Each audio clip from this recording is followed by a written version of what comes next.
Siswa SMA yang akan mengikuti ujian perguruan tinggi mengetahuinya hamil. Namanya Misol.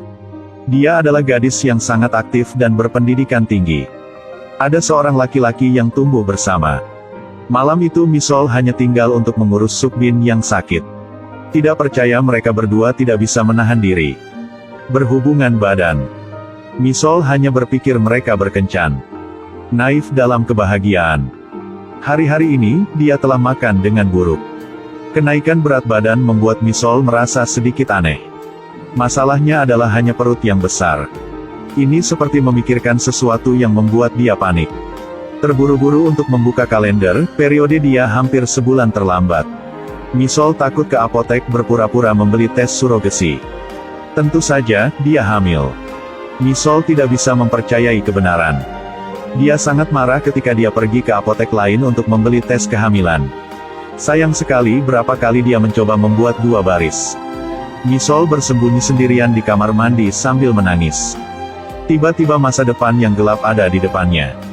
Jadi dia bergegas ke Sukbin keluar untuk berbicara. Tidak tahu cara bicara bagaimana. Dia bertanya kepadanya apa yang keduanya saat ini sedang lising. Siapa yang tahu lelaki ini akan melarikan diri dari masalah. Yang paling penting sekarang adalah kuliah. Tidak ada waktu untuk pacaran. Misol mencengkeram tes kehamilan untuk tidak mengeluarkannya. Dia akhirnya tersenyum dan pergi lebih dulu. Sampai di rumah dan menangis dengan putus asa. Dia pikir mereka begitu lama pacaran. Ternyata Sukbin hanya tertarik untuk belajar. Perut Misol semakin membesar.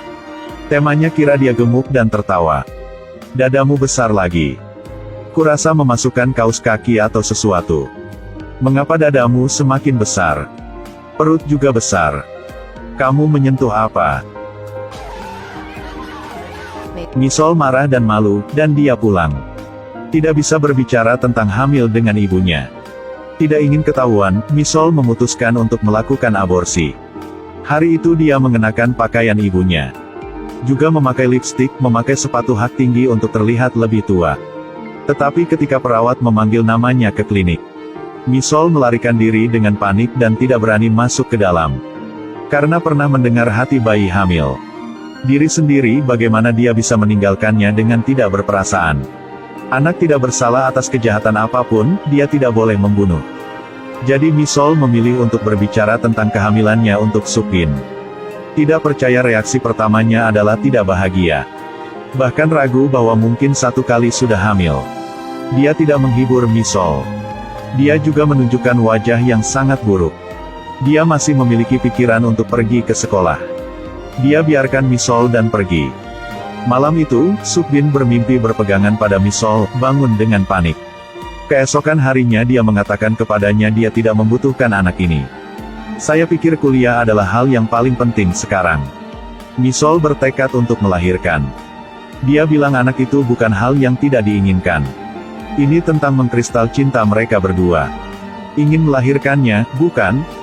Kita saling mencintai, jadi kita punya bayi ini. Jadi apa yang harus kulakukan? Bagaimana ia dilahirkan? Saya tidak tahu. Menangis seperti ini. Bagi Sukbin sekarang, dia tidak memiliki perasaan untuk bayi di rahim Misol. Masa depannya yang cerah jauh lebih penting. Tapi bagi Misol, kehidupan kecil ini ada di perutnya. Bagaimana dia bisa dengan tidak berperasaan mematahkannya? Namun, dia masih tidak bisa meyakinkan Sukbin. Hanya bisa melakukan aborsi. Untungnya, Korea Selatan sekarang memiliki larangan aborsi. Ini akan ilegal. Tidak ada rumah sakit yang menerima operasi aborsi. Sukbin masih tidak keberatan. Dia cari di internet untuk mencari klinik swasta.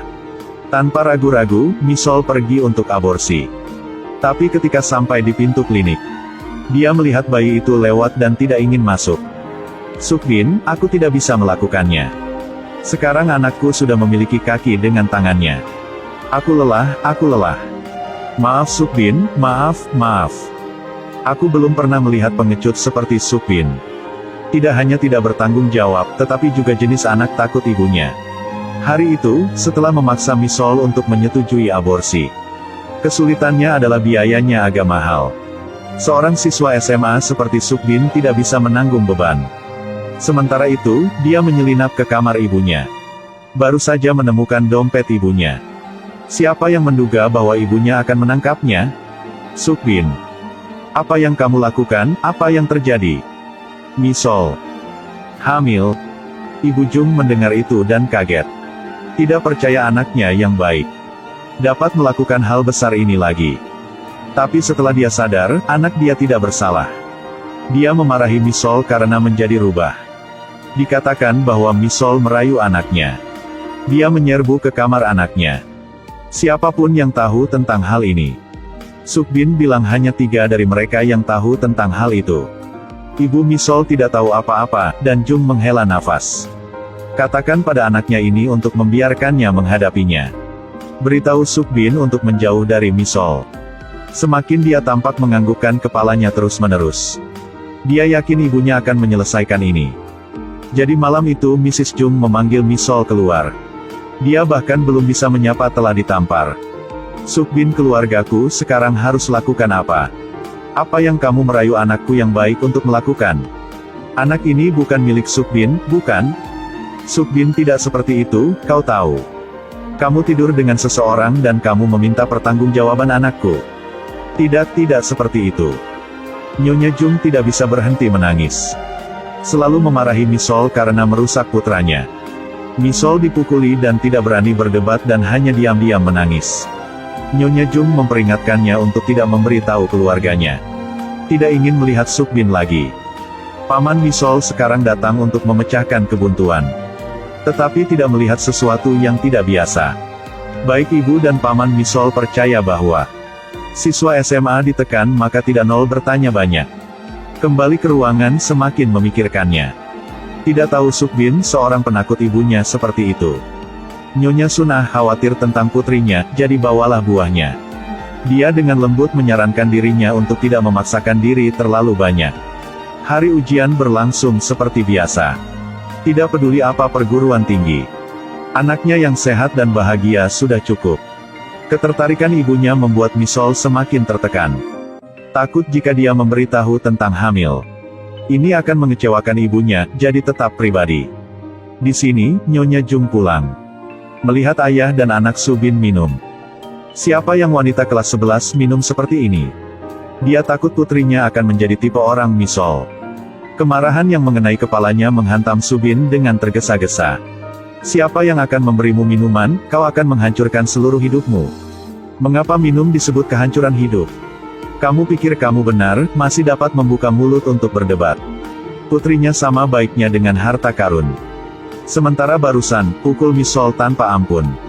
Nyonya Jung tidak melihat dirinya melakukan sesuatu yang salah. Sukbin duduk sendirian di kamarnya. Dia tutup tangannya dan duduk di sana gemetar. Dia masih merasa sangat buruk. Kunci diri di ruangan yang tidak keluar. Menutup telepon Misol. Tidak bisa menghubungi dan harus pergi ke pintu untuk menunggu Sukbin. Marah bagaimana dia bisa begitu penakut ibunya? Bahkan belum bisa menyalahkan sepatah kata pun. Ditangkap oleh Nyonya Jung. Kenapa kamu di sini?